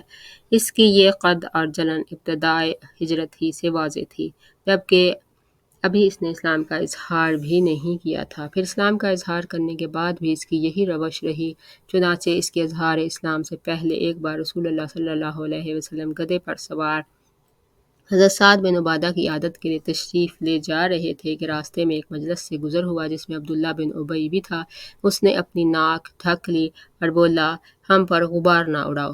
پھر جب رسول اللہ صلی اللہ علیہ وسلم نے اہل مجلس پر قرآن کی تلاوت فرمائی تو کہنے لگا، آپ اپنے گھر میں بیٹھیے، ہماری مجلس میں قرآن سنا سنا کر ہمیں تنگ نہ کیجیے۔ یہ اظہار اسلام سے پہلے کی بات ہے، لیکن جنگ بدر کے بعد جب اس نے ہوا کا رخ دیکھ کر اسلام کا اظہار کیا تب بھی وہ اللہ، اس کے رسول اور اہل ایمان کا دشمن ہی رہا اور اسلامی معاشرے میں انتشار برپا کرنے اور اسلام کی آواز کمزور کرنے کی مسلسل تدبیریں سوچتا رہا۔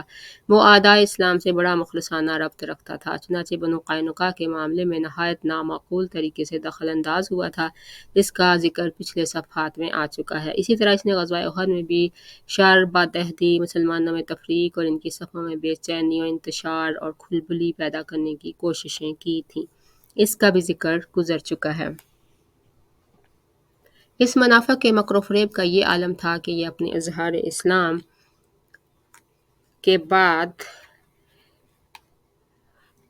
ہر جمعہ کو جب رسول اللہ صلی اللہ علیہ وسلم خطبہ دینے کے لیے تشریف لاتے تو پہلے خود کھڑا ہو جاتا اور کہتا، لوگو، یہ تمہارے درمیان اللہ کے رسول ہیں، اللہ نے ان کے ذریعے تمہیں عزت و احترام بخشا ہے، لہٰذا ان کی مدد کرو، انہیں قوت پہنچاؤ، ان کی بات سنو اور مانو۔ اس کے بعد بیٹھ جاتا اور رسول اللہ صلی اللہ علیہ وسلم اٹھ کر خطبہ دیتے۔ پھر اس کی ڈھٹائی اور بے حیائی اس وقت انتہا کو پہنچ گئی جب جنگ احد کے بعد پہلا جمعہ آیا، کیونکہ یہ شخص اس جنگ میں اپنی بدترین دغا بازی کے باوجود خطبہ سے پہلے پھر کھڑا ہو گیا اور وہی باتیں دہرانی شروع کی جو اس سے پہلے کہا کرتا تھا، لیکن اب کی بار مسلمانوں نے مختلف اطراف سے اس کے کپڑوں کو پکڑ کر کہا، او اللہ کے دشمن، بیٹھ جا، تو نے جو حرکتیں کی ہیں اس کے بعد اب تو اس لائق نہیں رہ گیا۔ اس پر وہ لوگوں کی گردنیں پھلانگتا ہوا اور یہ بڑبڑاتا ہوا باہر نکل گیا کہ میں ان صاحب کی تائید کے لیے اٹھا تو معلوم ہوتا ہے کہ میں نے کوئی مجرمانہ بات کہہ دی۔ اتفاق سے دروازے پر ایک انصاری سے ملاقات ہو گئی، انہوں نے کہا، تیری بربادی ہو، واپس چل، رسول اللہ صلی اللہ علیہ وسلم تیرے لیے دعائے مغفرت کر دیں گے۔ اس نے کہا، خدا کی قسم میں نہیں چاہتا کہ وہ میرے لیے دعائے مغفرت کریں۔ انا للہ و انا الیہ راجعون۔ علاوہ ازیں ابن ابی نے بنو نذیر سے بھی رابطہ قائم کر رکھا تھا اور ان سے مل کر مسلمانوں کے خلاف در پردہ سازشیں کیا کرتا تھا۔ اسی طرح ابن ابی اور اس کے رفقا نے جنگ خندق میں مسلمانوں کے اندر اضطراب اور کھلبلی مچانے اور انہیں مرعوب و دہشت زدہ کرنے کے لیے طرح طرح کے جتن کیے تھے، جس کا ذکر اللہ تعالیٰ نے سورہ احزاب کی حسب ذیل آیات میں کیا ہے، جس کا ترجمہ یہ ہے۔ اور جب منافقین اور وہ لوگ جن کے دلوں میں بیماری ہے کہہ رہے تھے کہ ہم سے اللہ اور اس کے رسول نے جو وعدہ کیا تھا وہ محض فریب تھا، اور جب ان میں سے ایک گروہ کہہ رہا تھا کہ اے یثرب والو، اب تمہارے لیے ٹھہرنے کی گنجائش نہیں، لہٰذا پلٹ چلو، اور ان کا ایک فریق یہ کہہ کر نبی سے اجازت طلب کر رہا تھا کہ ہمارے گھر کھلے پڑے ہیں، یعنی ان کی حفاظت کا انتظام نہیں، حالانکہ وہ کھلے پڑے نہ تھے۔ یہ لوگ محض بھاگنا چاہتے تھے، اور اگر شہر کے اطراف سے ان پر دھاوا بول دیا گیا ہوتا اور ان سے فتنے میں شرکت کا سوال کیا گیا ہوتا تو یہ اس میں جا پڑتے اور بمشکل ہی کچھ رکتے۔ انہوں نے اس سے پہلے اللہ سے عہد کیا تھا کہ پیٹھ نہ پھیریں گے اور اللہ سے کیے ہوئے عہد کی باز پرس ہو کر رہنی ہے۔ آپ کہہ دیجئے کہ تم موت یا قتل سے بھاگو گے تو یہ بھگدڑ تمہیں نفع نہ دے گی اور ایسی صورت میں تمتع کا تھوڑا ہی موقع دیا جائے گا۔ آپ کہہ دیں کہ کون ہے جو تمہیں اللہ سے بچا سکتا ہے اگر وہ تمہارے لیے برا ارادہ کرے یا تم پر مہربانی کرنا چاہے، اور یہ لوگ اللہ کے سوا کسی اور کو حامی و مددگار نہیں پائیں گے۔ اللہ تم میں سے ان لوگوں کو اچھی طرح جانتا ہے جو روڑے اٹکاتے ہیں اور اپنے بھائیوں سے کہتے ہیں کہ ہماری طرف آؤ، اور جو لڑائی میں محض تھوڑا سا حصہ لیتے ہیں، جو تمہارا ساتھ دینے میں انتہائی بخیل ہیں۔ جب خطرہ آ پڑے تو آپ دیکھیں گے کہ آپ کی طرف اس طرح دیدے پھرا پھرا کر دیکھتے ہیں جیسے مرنے والے پر موت طاری ہو رہی ہے، اور جب خطرہ ٹل جائے تو مال و دولت کی ہرس میں تمہارا استقبال تیزی کے ساتھ چلتی ہوئی زبانوں سے کرتے ہیں۔ یہ لوگ در حقیقت ایمان ہی نہیں لائے ہیں، اس لیے اللہ نے ان کے اعمال اکارت کر دیے، اور اللہ پر یہ بات آسان ہے۔ یہ سمجھتے ہیں کہ حملہ آور گروہ ابھی گئے نہیں ہیں، اور اگر وہ پھر پلٹ کر آ جائیں تو یہ چاہیں گے کہ بدوؤں کے درمیان بیٹھے تمہاری خبر پوچھتے رہیں، اور اگر یہ تمہارے درمیان رہیں بھی تو کم ہی لڑائی میں حصہ لیں گے۔ ان آیات میں موقع کی مناسبت سے منافقین کے انداز فکر، طرز عمل، نفسیات اور خود غرضی و موقع پرستی کا ایک جامع نقشہ کھینچ دیا گیا ہے۔ ان سب کے باوجود یہود، منافقین اور مشرکین غرض سارے ہی اعدائے اسلام کو یہ بات اچھی طرح معلوم تھی کہ اسلام کے غلبے کا سبب مادی تفوق یعنی اسلحے، لشکر اور تعداد کی کثرت نہیں ہے، بلکہ اس کا سبب وہ خدا پرستی اور اخلاقی قدریں ہیں جن سے پورا اسلامی معاشرہ اور دین اسلام سے تعلق رکھنے والا ہر فرد سرفراز و بہرہ مند ہے۔ ان اعدائے اسلام کو یہ بھی معلوم تھا کہ اس فیض کا سرچشمہ رسول اللہ صلی اللہ علیہ وسلم کی ذات گرامی ہے، جو ان اخلاقی قدروں کا معجزے کی حد تک سب سے بلند نمونہ ہے۔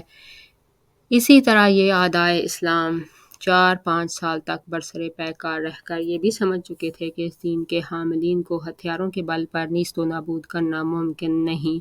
اس لیے انہوں نے غالباً یہ طے کیا کہ اخلاقی پہلو کو بنیاد بنا کر اس دین کے خلاف وسیع پیمانے پر پروپیگنڈے کی جنگ چھیڑ دی جائے اور اس کا پہلا نشانہ خاص رسول اللہ صلی اللہ علیہ وسلم کی شخصیت کو بنایا جائے۔ چونکہ منافقین مسلمانوں کی صف میں 5واں کالم تھے اور مدینہ ہی کے اندر رہتے تھے، مسلمانوں سے بلا تردد مل جل سکتے تھے اور ان کے احساسات کو کسی بھی مناسب موقع پر بآسانی بھڑکا سکتے تھے۔ اس لیے اس پروپیگنڈے کی ذمہ داری ان منافقین نے اپنے سر لی یا ان کے سر ڈال لی گئی اور عبداللہ بن ابی رئیس المنافقین نے اس کی قیادت کا بیڑا اٹھایا۔ ان کا یہ پروگرام اس وقت ذرا زیادہ کھل کر سامنے آیا جب حضرت زید بن حارثہ رضی اللہ عنہ نے حضرت زینب کو طلاق دی اور نبی صلی اللہ علیہ وسلم نے ان سے شادی کی۔ چونکہ عرب کا دستور یہ چلا آ رہا تھا کہ وہ متبنہ یعنی منہ بولے بیٹے کو اپنے حقیقی لڑکے کا درجہ دیتے تھے اور اس کی بیوی کو حقیقی بیٹے کی بیوی کی طرح حرام سمجھتے تھے۔ اس لیے جب نبی صلی اللہ علیہ وسلم نے حضرت زینب سے شادی کی تو منافقین کو نبی صلی اللہ علیہ وسلم کے خلاف شور و شغب برپا کرنے کے لیے اپنی دانست میں 2 کمزور پہلو ہاتھ آئے۔ ایک یہ کہ حضرت زینب آپ کی 5ویں بیوی تھی، جبکہ قرآن نے 4 سے زیادہ بیویاں رکھنے کی اجازت نہیں دی ہے، اس لیے یہ شادی کیوں کر درست ہو سکتی ہے۔ دوسرے یہ کہ زینب آپ کے بیٹے یعنی منہ بولے بیٹے کی بیوی تھیں، اس لیے عرب دستور کے مطابق ان سے شادی کرنا نہایت سنگین جرم اور زبردست گناہ تھا۔ چنانچہ اس سلسلے میں خوب پروپیگنڈا کیا گیا اور طرح طرح کے افسانے گھڑے گئے۔ کہنے والے نے یہاں تک کہا کہ محمد نے زینب کو اچانک دیکھا اور ان کے حسن سے اس قدر متاثر ہوئے کہ نقد دل دے بیٹھے، اور جب ان کے صاحبزادے حضرت زید کو اس کا علم ہوا تو انہوں نے زینب کا راستہ محمد کے لیے خالی کر دیا۔ منافقین نے اس افسانے کا اتنی قوت سے پروپیگنڈا کیا کہ اس کے اثرات کتب و احادیث و تفاسیر میں اب تک چلے آ رہے ہیں۔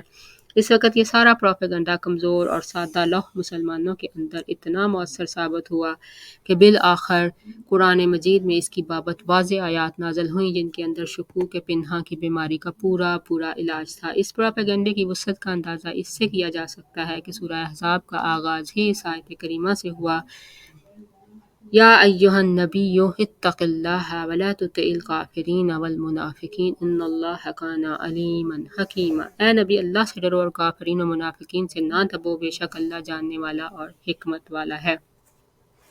یہ منافقین کی حرکتوں اور کارروائیوں کی طرف ایک طائرانہ اشارہ، ان کا ایک مختصر سا خاکہ ہے۔ نبی صلی اللہ علیہ وسلم یہ ساری حرکتیں صبر، نرمی اور تلطف کے ساتھ برداشت کر رہے تھے اور عام مسلمان بھی ان کے شر سے دامن بچا کر صبر و برداشت کے ساتھ رہ رہے تھے، کیونکہ انہیں تجربہ تھا کہ منافقین قدرت کی طرف سے رہ کر رسوا کیے جاتے رہیں گے۔ چنانچہ ارشاد ہے، اولا یرون انہم یفتنون فی کل عام مرۃ او مرتین ثم لا یتوبون ولا ہم یذکرون۔ وہ دیکھتے نہیں کہ انہیں ہر سال 1 بار یا 2 بار فتنے میں ڈالا جاتا ہے، پھر وہ نہ تو توبہ کرتے ہیں اور نہ نصیحت پکڑتے ہیں۔ غزوہ بنی مصطلق میں منافقین کا کردار۔ جب غزوہ بنی المصطلق پیش آیا اور منافقین بھی اس میں شریک ہوئے تو انہوں نے ٹھیک وہی کیا جو اللہ تعالیٰ نے اس آیت میں فرمایا ہے، لو خرجوا فیکم ما زادوکم الا خبالا ولاوضعوا خلالکم یبغونکم الفتنہ۔ اگر وہ تمہارے اندر نکلتے تو تمہیں مزید فساد ہی سے دوچار کرتے اور فتنے کی تلاش میں تمہارے اندر تگ و دو کرتے۔ چنانچہ اس غزوے میں انہیں بھڑاس نکالنے کے 2 مواقعات آئے، جس سے فائدہ اٹھا کر انہوں نے مسلمانوں کی صفوں میں خاصا اضطراب و انتشار مچایا اور نبی صلی اللہ علیہ وسلم کے خلاف بدترین پروپیگنڈا کیا۔ ان دونوں مواقع کی کسی قدر تفصیلات یہ ہیں۔ مدینہ سے ذلیل ترین آدمی کو نکالنے کی بات۔ رسول اللہ صلی اللہ علیہ وسلم غزوہ بنی المصطلق سے فارغ ہو کر ابھی چشمہ مریسی پر قیام فرما ہی تھے کہ کچھ لوگ پانی لینے گئے۔ انہی میں حضرت عمر بن خطاب رضی اللہ عنہ کا ایک مزدور بھی تھا جس کا نام جہجہ غفاری تھا۔ پانی پر ایک اور شخص سنان بن دبر جوہنی اس کی دھکم دھکا ہو گئی اور دونوں لڑ پڑے۔ پھر جوہنی نے پکارا یا معاشر الانصار، انصار کے لوگوں مدد کو پہنچو، اور جہ جہ نے آواز دی یا معاشر المہاجرین، مہاجرین مدد کو آؤ۔ رسول اللہ صلی اللہ علیہ وسلم خبر پاتے ہی وہاں تشریف لے گئے اور فرمایا میں تمہارے اندر موجود ہوں اور جاہلیت کی پکار پکاری جا رہی ہے، اسے چھوڑ دو، یہ بدبودار ہے۔ اس واقعے کی خبر عبداللہ بن ابی ابن سلول کو ہوئی تو غصے سے بھڑک اٹھا اور بولا کیا ان لوگوں نے ایسی حرکت کی ہے؟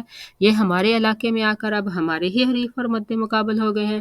خدا کی قسم ہماری اور ان کی حالت پر تو وہی مثل صادق آتی ہے جو پہلوں نے کہی ہے کہ اپنے کتے کو پال پوس کر موٹا تازہ کرو تاکہ وہ تمہیں کو پھاڑ کھائے۔ سنو، خدا کی قسم اگر ہم مدینہ واپس ہوئے تو ہم میں کا معزز ترین آدمی ذلیل ترین آدمی کو نکال باہر کرے گا۔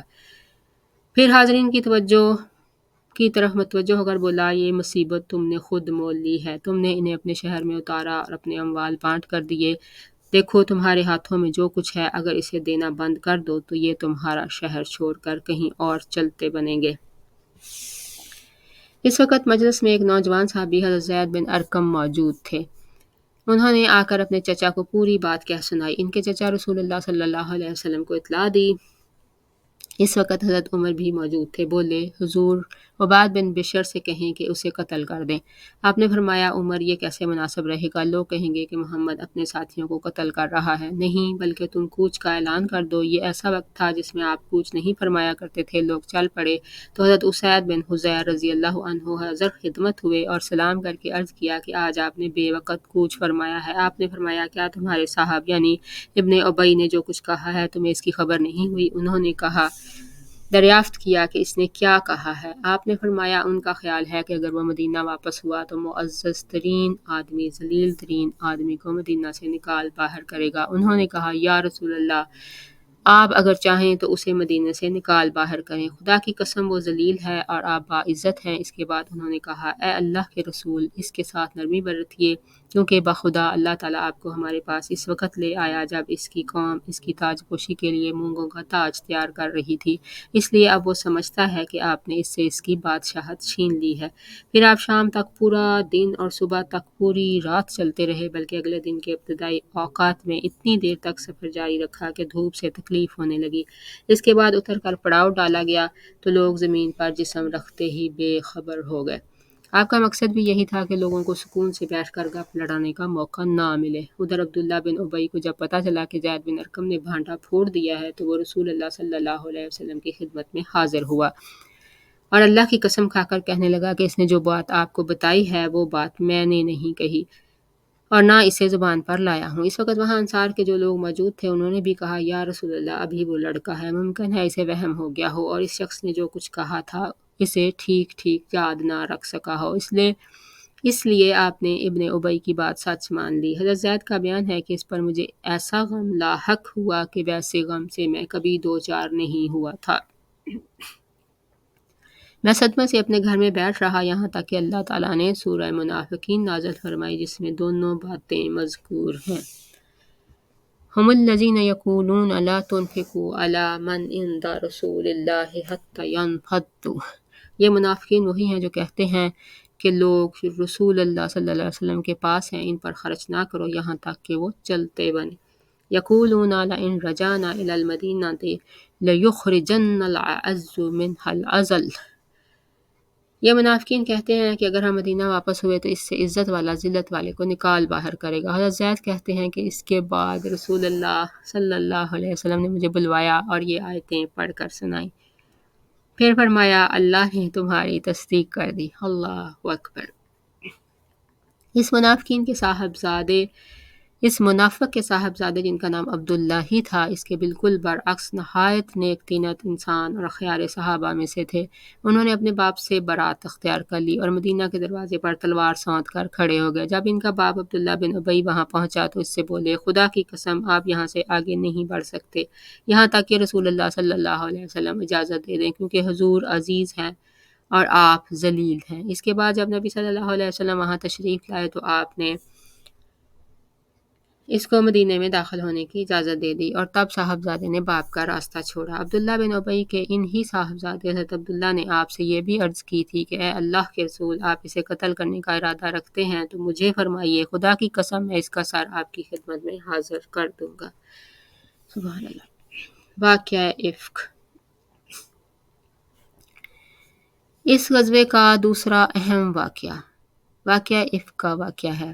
اس واقعے کا ماحصل یہ ہے کہ رسول اللہ صلی اللہ علیہ وسلم کا دستور تھا کہ سفر میں جاتے ہوئے ازواج مطہرات کے درمیان قرآن اندازی فرماتے، جس کا قرآن نکل آتا اسے ہمراہ لے جاتے۔ اس غزہ میں قرہ حضرت عائشہ رضی اللہ عنہا کے نام نکلا اور آپ انہیں ساتھ لے گئے۔ غزوے سے واپسی میں ایک جگہ پڑاؤ ڈالا گیا۔ حضرت عائشہ اپنی حاجت کے لیے گئیں اور اپنی بہن کا ہار جسے عاریۃً لے گئی تھیں کھو بیٹھی۔ احساس ہوتے ہی فوراً اس جگہ واپس گئیں جہاں ہار غائب ہوا تھا۔ اسی دوران وہ لوگ آئے جو آپ کا ہودج اونٹ پر لادا کرتے تھے۔ انہوں نے سمجھا آپ ہودج کے اندر تشریف فرما ہیں، اس لیے اسے اونٹ پر لاد دیا اور ہودج کے ہلکے پن پر نہ چونکے، کیونکہ حضرت عائشہ رضی اللہ عنہا ابھی نوعمر تھیں، بدن موٹا اور بوجھل نہ تھا۔ نیز چونکہ کئی آدمیوں نے مل کر ہودج اٹھایا تھا، اس لیے بھی ہلکے پن پر تعجب نہ ہوا۔ اگر صرف ایک یا دو آدمی اٹھاتے تو انہیں ضرور محسوس ہو جاتا۔ بہرحال حضرت عائشہ رضی اللہ عنہا ہار ڈھونڈ کر قیامگاہ پہنچی تو پورا لشکر جا چکا تھا اور میدان بالکل خالی تھا۔ نہ کوئی پکارنے والا تھا، نہ جواب دینے والا۔ وہ اس خیال سے وہیں بیٹھ گئیں کہ لوگ انہیں نہ پائیں گے تو پلٹ کر وہیں تلاش کرنے آئیں گے، لیکن اللہ اپنے امر پر غالب ہے، وہ بالائے عرش سے جو تدبیر چاہتا ہے کرتا ہے۔ چنانچہ حضرت عائشہ کی آنکھ لگ گئی اور وہ سو گئیں۔ پھر صفوان بن معطل رضی اللہ عنہ کی یہ آواز سن کر بیدار ہوئیں کہ انا للہ و انا الیہ راجعون۔ رسول اللہ صلی اللہ علیہ وسلم کی بیوی، وہ پچھلی رات کو چلا آ رہا تھا، صبح کو اس جگہ پہنچا جہاں آپ موجود تھیں۔ انہوں نے جب حضرت عائشہ کو دیکھا تو پہچان لیا، کیونکہ وہ پردے کا حکم نازل ہونے سے پہلے بھی انہیں دیکھ چکے تھے۔ انہوں نے انا للہ پڑھی اور اپنی سواری بٹھا کر حضرت عائشہ کے قریب کر دی۔ حضرت عائشہ اس پر سوار ہو گئیں۔ حضرت صفوان نے انا للہ کے سوا زبان سے ایک لفظ نہ نکالا، چپ چاپ سواری کی نکیل تھامی اور پیدل چلتے ہوئے لشکر میں آ گئے۔ یہ ٹھیک دوپہر کا وقت تھا اور لشکر پڑاؤ ڈال چکا تھا۔ انہیں اس کیفیت کے ساتھ آتا دیکھ کر مختلف لوگوں نے اپنے اپنے انداز پر تبصرہ کیا اور اللہ کے دشمن خبیث عبداللہ بن ابی کو بھڑاس نکالنے کا ایک اور موقع مل گیا۔ چنانچہ اس کے پہلو میں نفاق اور حسد کی جو چنگاری سلگ رہی تھی، اس نے اس کے کرب پنہاں کو عیاں اور نمایاں کیا، یعنی بدکاری کی تہمت تراش کر واقعات کے تانے بانے بننا، تہمت کے خاکے میں رنگ بھرنا اور اسے پھیلانا، بڑھانا اور ادھیڑنا اور بننا شروع کیا۔ اس کے ساتھی بھی اسی بات کو بنیاد بنا کر اس کا تقرب حاصل کرنے لگے، اور جب مدینہ آئے تو ان تہمت تراشوں نے خوب جم کر پراپیگنڈا کیا۔ ادھر رسول اللہ صلی اللہ علیہ وسلم خاموش تھے، کچھ بول نہیں رہے تھے، لیکن جب لمبے عرصے تک وحی نہ آئی تو آپ نے حضرت عائشہ سے علیحدگی کے متعلق اپنے خاص صحابہ سے مشورہ کیا۔ حضرت علی رضی اللہ عنہ نے صراحت کیے بغیر اشاروں میں مشورہ دیا کہ آپ ان سے علیحدگی اختیار کر کے کسی اور سے شادی کر لیں، لیکن حضرت اسامہ وغیرہ نے مشورہ دیا کہ آپ انہیں اپنی زوجیت میں برقرار رکھیں اور دشمنوں کی بات پر کان نہ دھریں۔ اس کے بعد آپ نے منبر پر کھڑے ہو کر عبداللہ بن ابی کی ایذا رسانیوں سے نجات دلانے کی طرف توجہ دلائی۔ اس پر حضرت سعد بن معاذ اور اسید بن حضیر نے اس کے قتل کی اجازت چاہی، لیکن حضرت سعد بن عبادہ پر جو عبداللہ بن ابی کے قبیلہ خزرج کے سردار تھے، قبائلی حمیت غالب آ گئی اور دونوں حضرات میں ترش کلامی ہو گئی، جس کے نتیجے میں دونوں قبیلے بھڑک اٹھے۔ رسول اللہ صلی اللہ علیہ وسلم نے خاصی مشکل سے انہیں خاموش کیا، پھر خود بھی خاموش ہو گئے۔ ادھر حضرت عائشہ کا حال یہ تھا کہ وہ غزوے سے واپس آتے ہی بیمار پڑ گئیں اور 1 مہینے تک مسلسل بیمار رہیں۔ انہیں اس تہمت کے بارے میں کچھ بھی معلوم نہ تھا، البتہ انہیں یہ بات کھٹکتی رہتی تھی کہ بیماری کی حالت میں رسول اللہ صلی اللہ علیہ وسلم کی طرف سے جو لطف و عنایت ہوا کرتی تھی، اب وہ نظر نہیں آ رہی تھی۔ بیماری ختم ہوئی تو وہ ایک رات مستح کے ہمراہ قضائے حاجت کے لیے میدان میں گئیں۔ اتفاق سے مستح اپنی چادر میں پھنس کر پھسل گئیں اور اس پر انہوں نے اپنے بیٹے کو بد دعا دی۔ حضرت عائشہ اس حرکت پر انہیں ٹوکا حضرت عائشہ نے اس حرکت پر انہیں ٹوکا تو انہوں نے حضرت عائشہ کو یہ بتلانے کے لیے کہ میرا بیٹا بھی پروپیگنڈے کے جرم میں شریک ہے، تہمت کا واقعہ کہہ سنایا۔ حضرت عائشہ نے واپس آ کر اس خبر کا ٹھیک ٹھیک پتہ لگانے کی غرض سے رسول اللہ صلی اللہ علیہ وسلم سے والدین کے پاس جانے کی اجازت چاہی۔ پھر اجازت پا کر والدین کے پاس تشریف لے گئیں اور صورتحال کا یقینی طور پر علم ہو گیا تو بے اختیار رونے لگیں، اور پھر 2 راتیں اور 1 دن روتے روتے گزر گیا۔ اس دوران نہ نیند کا سرما لگایا، نہ آنسوں کی جھڑی رکی۔ وہ محسوس کرتی تھیں کہ روتے روتے کلیجہ شک ہو جائے گا۔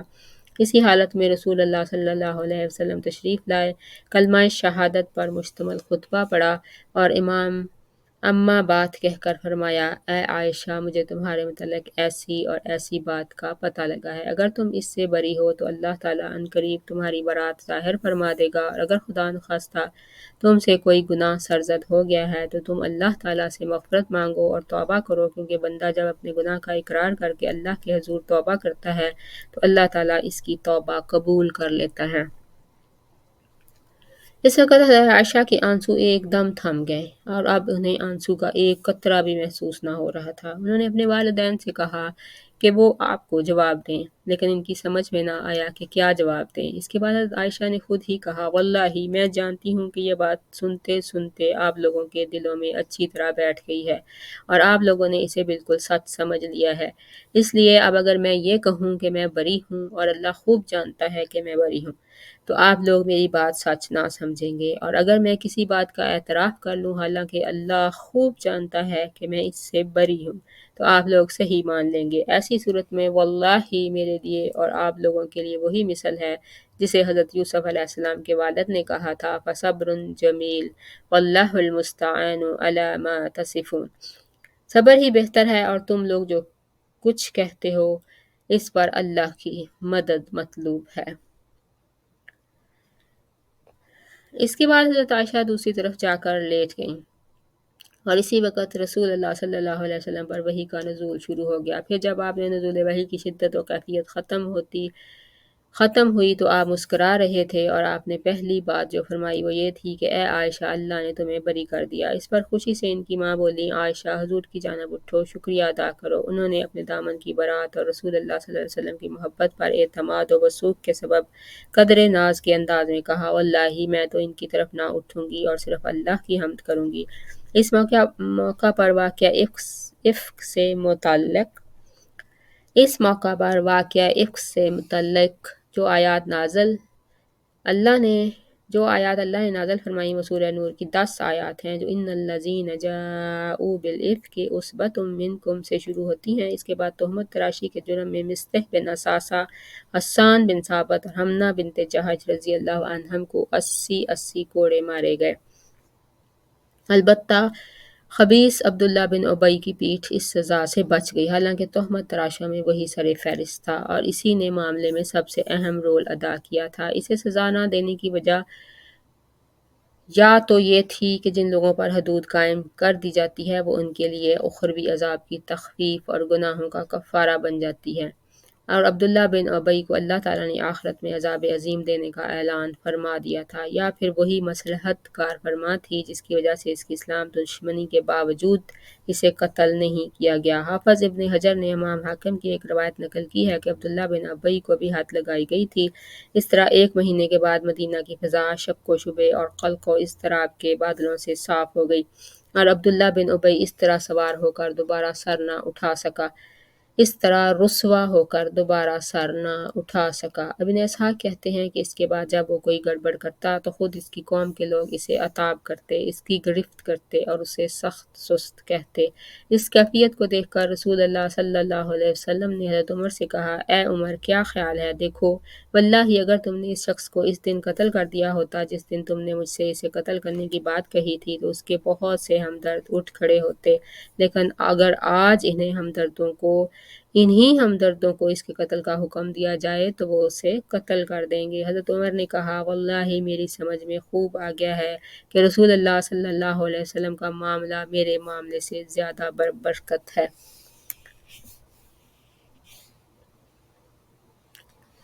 غزوہ مریسی کے بعد کی فوجی مہمات: سریہ دیار بن کلب، علاقہ دومت الجندل۔ یہ سریہ حضرت عبد الرحمن بن عوف رضی اللہ عنہ کی قیادت میں شعبان سن 6 ہجری میں بھیجا گیا۔ رسول اللہ صلی اللہ علیہ وسلم نے انہیں اپنے سامنے بٹھا کر خود اپنے دستے مبارک سے پگڑی باندھی اور لڑائی میں سب سے اچھی صورت اختیار کرنے کی وصیت فرمائی اور فرمایا کہ اگر وہ لوگ تمہاری اطاعت کر لیں تو تم ان کے بادشاہ کی لڑکی سے شادی کر لینا۔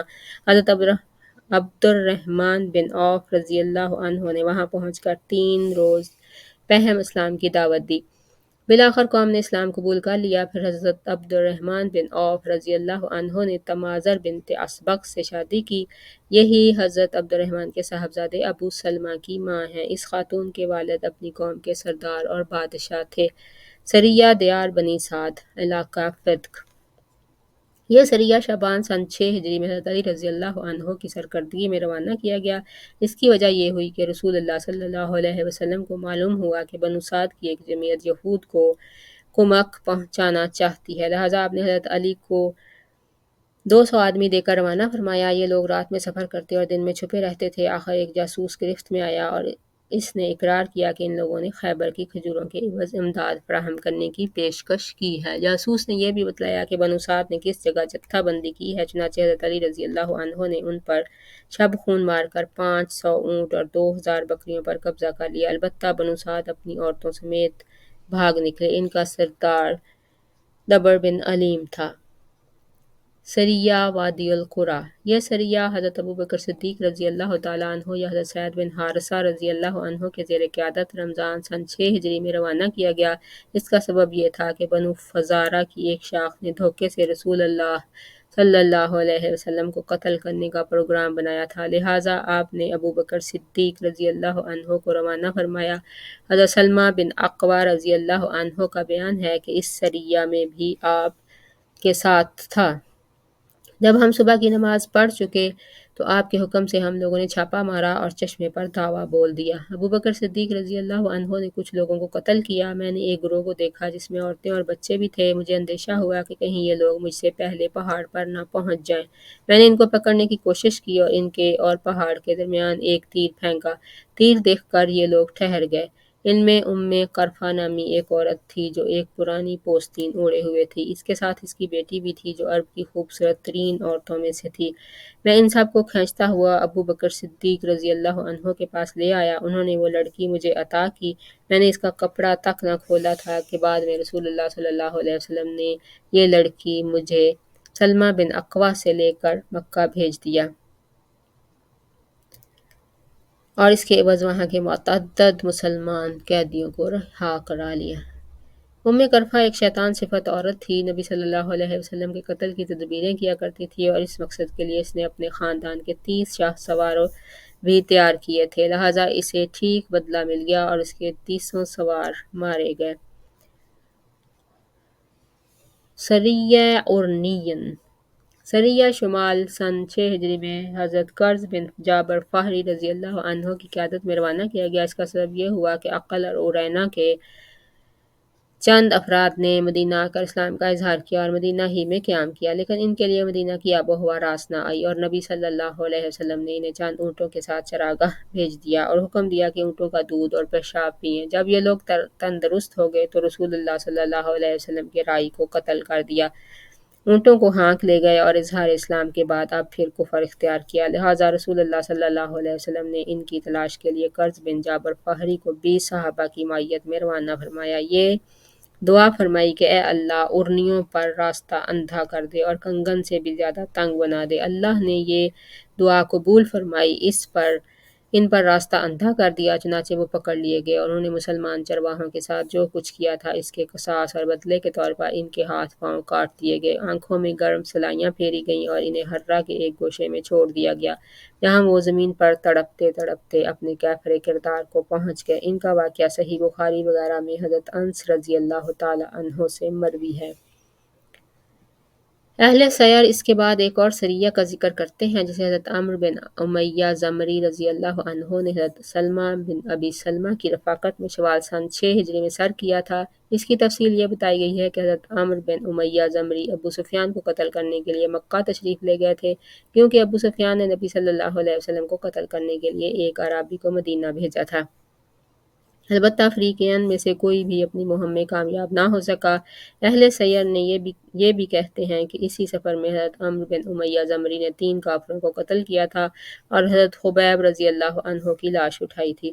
حالانکہ حضرت خبیب کی شہادت کا واقعہ رجی کے چند دن یا چند مہینے بعد کا ہے اور رجی کا واقعہ صفر سن 4 ہجری کا ہے، اس لیے میں یہ سمجھنے سے قاصر ہوں کہ آیا دو الگ الگ سفر کے واقعات تھے جو اہل سیر پر مختلط اور گڈ ہو گئے اور انہوں نے دونوں کو ایک ہی سفر میں ذکر کر دیا، یا یہ کہ واقعتاً دونوں واقعے ایک ہی سفر میں پیش آئے لیکن اہل سیر نے سن کی تعین میں غلطی ہو گئی اور انہوں نے اسے سن 4 ہجری کے بجائے سن 6 ہجری میں ذکر کر دیا۔ حضرت علامہ منصور پوری رحمۃ اللہ علیہ نے بھی اس واقعے کو جنگی مہم یا سریہ تسلیم کرنے سے انکار کیا ہے، واللہ عالم۔ یہ ہیں وہ سرایہ اور غزوات جو جنگ احزاب و بنی قریظہ کے بعد پیش آئے۔ ان میں سے کسی بھی سریے یا غزوے میں کوئی سخت جنگ نہیں ہوئی، صرف بعض میں معمولی قسم کی جھڑپیں ہوئیں، لہٰذا ان مہموں کو جنگ کے بجائے طلایہ گردی، فوجی گشت اور تادیبی نقل و حرکت کہا جا سکتا ہے، جس کا مقصد ڈھیٹ بدوؤں اور اکڑے ہوئے دشمنوں کو خوفزدہ کرنا تھا۔ حالات پر غور کرنے سے واضح ہوتا ہے کہ غزوہ احزاب کے بعد صورتحال میں تبدیلی شروع ہو گئی تھی اور اعدائے اسلام کے حوصلے ٹوٹتے جا رہے تھے۔ اب انہیں امید باقی نہیں رہ گئی تھی کہ دعوت اسلام کو توڑا اور اس کی شوکت کو پامال کیا جا سکتا ہے، مگر یہ تبدیلی ذرا اچھی طرح کھل کر اس وقت رونما ہوئی جب مسلمان صلح حدیبیہ سے فارغ ہو چکے۔ یہ صلح دراصل اسلام میں قوت کا اعتراف اور اس بات پر مہر تصدیق تھی کہ اب اس وقت کو جزیرہ نمائے عرب میں باقی اور برقرار رہنے سے کوئی طاقت روک نہیں سکتی۔